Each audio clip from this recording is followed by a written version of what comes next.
Jane Piaget sama Lev Vygotsky.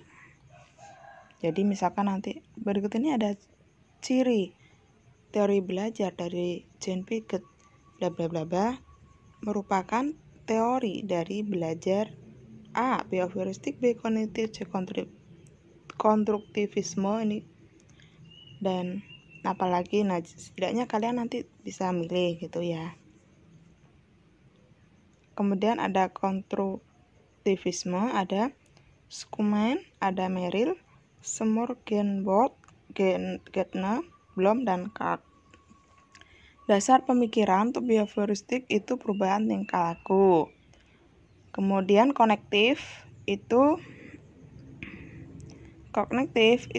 dasar pemikirannya proses berpikir di balik tingkah laku. Konstruktivisme itu dasar pemikiran adalah pengetahuan yang dibangun secara aktif. Kekuatannya di mana teman-teman? Kalau behavioristik, kekuatannya siswa difokuskan pada tujuan yang jelas sehingga dapat menanggapi secara otomatis. Siswa mampu menjelaskan sifat-sifat zat cair, maka diharapkan siswa mampu menjawab pertanyaan tentang sifat-sifat zat cair. Jadi misalkan gini, behavioristik itu ada soal gini. Sebutkan sifat-sifat zat cair. Kemudian siswa mampu menjawab. Sifat-sifat zat cair adalah bentuknya, menempati tempatnya, seperti itu, mengalir dari tempat tinggi ke tempat yang rendah. Nah, seperti itu. Sifat zat cair apalagi teman-teman, untuk volumenya tetap. Nah, misalkan seperti itu. Kemudian coba kita lihat ke teori kognitif. Penerapan teori kognitif bertujuan untuk melatih siswa agar mampu mengerjakan tugas dengan cara yang sama dan konsisten. Dengan cara yang sama dan konsisten. Konsisten berarti kalau bentuknya seperti itu. Cara belajar siswa berbeda-beda, mereka perlu secara rutin dilatih untuk mencapai secara umum yang tepat. Jadi kayak rutin belajar gitu ya yang kognitif ini. Kemudian konstruktivisme. Ini kurang ketekannya kurang. Siswa diajak untuk memahami dan menafsirkan kenyataan dan pengalaman yang berbeda supaya mereka lebih mampu menyelesaikan masalah dalam kehidupan nyata. Contoh, bila siswa dapat menyelesaikan masalah dengan berbagai cara, maka siswa akan terlatih untuk menerapkan dalam situasi yang berbeda. Kalau yang ini itu lebih ke kayak fisika, matematika, ini lebih ke esak misalkan ya. Kalau misalkan di matematika itu kan ada rumus jitunya, ada juga rumus sekolah. Kalau rumus sekolah kan angkanya harus urut misalkan ya. Tapi kalau cara cepat kan nggak gitu. Pokoknya bagaimana kita menemukan tip jitunya. Jadi ada dua cara kalau matematika. Jadi kalau misalkan biologi misalkan ada Mejiku Hibiniu lah misalkan gitu kan ada dua cara, ada yang memang dihafal beneran, ada juga yang pakai cara jitu misalkan Mejiku Hibiniu. Nah seperti itu. Begitu pula dengan pelajaran-pelajaran yang lain, mungkin ada tip jitunya dan ada cara sekolah. Nah seperti itu. Jadi kalau misalkan ya ketatanegaraan adalah, nah kan ada yang kalau zaman SMP dulu itu ya pokoknya pengertiannya tuh persis buku gitu ya. Kalau sekarang itu kan enggak kan. Yang penting intinya dapat. Nah, seperti itu.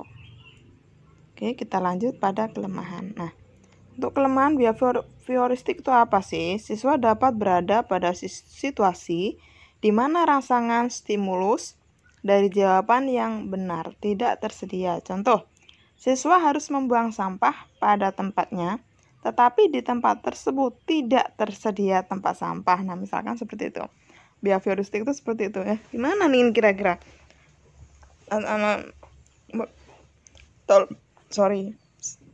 Tolong buang sampahnya, tapi di sekitar situ nggak ada tempat sampahnya, bingung. Kemudian kita ke kognitif. Siswa belajar satu cara menyelesaikan tugas, tetapi cara yang dipilih belum tentu bisa sesuai. Contoh, siswa belajar cara menulis surat dan cara yang sama, perlu diperhatikan perbedaan selera dalam menulis surat. Nah, ini. Jadi format penulisan surat itu terserah lah.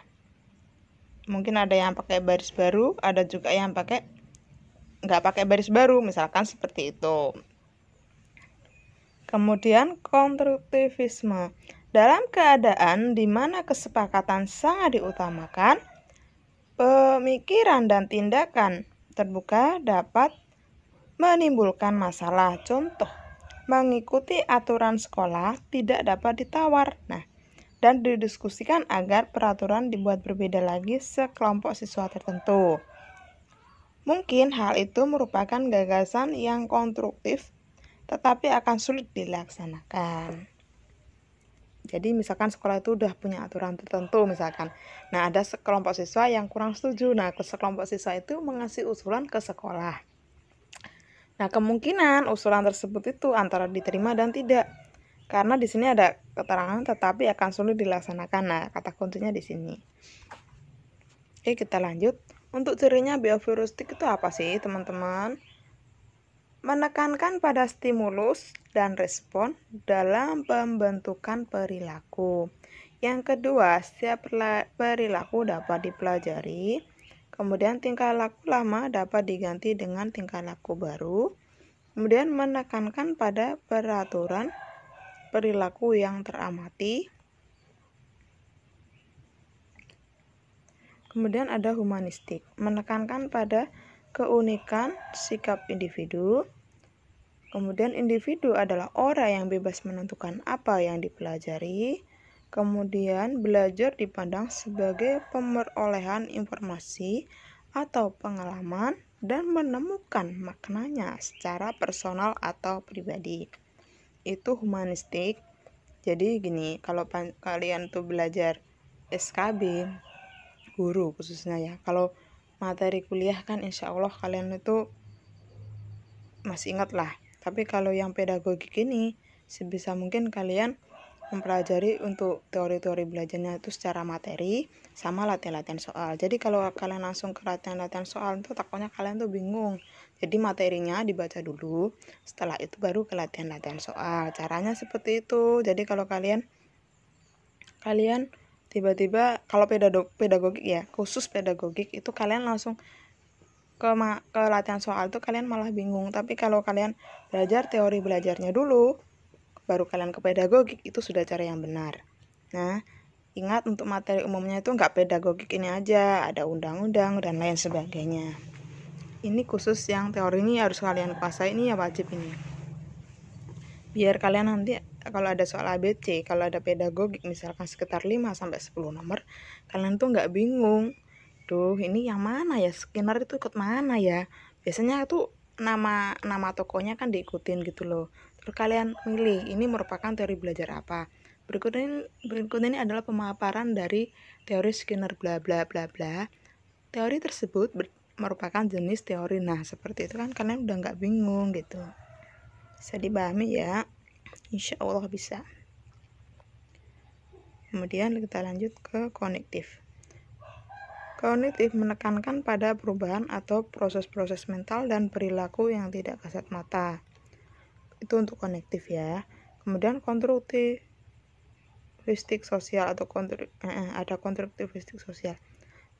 Pembelajar adalah orang yang secara aktif membangun pengetahuan dan keterampilan melalui interaksi atau kolaborasi dengan orang lain. Siswa tidak memiliki pemahaman satu persepsi. Kemudian ada konstruktivistik kognitif. Individu membangun pemahaman melalui eksplorasi.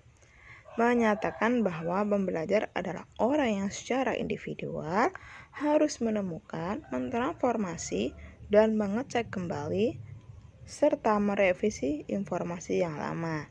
Siswa memiliki pemahaman satu persepsi. Nah, sudah berakhir. Oke, sekian dari Next and RJ Channel. Jangan lupa untuk selalu dukung channel kami dengan like, subscribe, komen, dan share sebanyak-banyaknya. Semoga kalian mendapatkan berkah dari berbagi.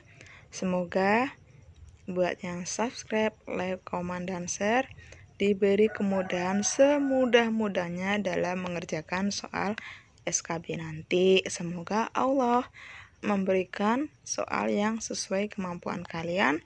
Amin, amin, ya robbal alamin. Good luck ya teman-teman, semoga nanti lulus ujian, amin. Oke, sekian dari Nice and Edu Channel. Wassalamualaikum warahmatullahi wabarakatuh.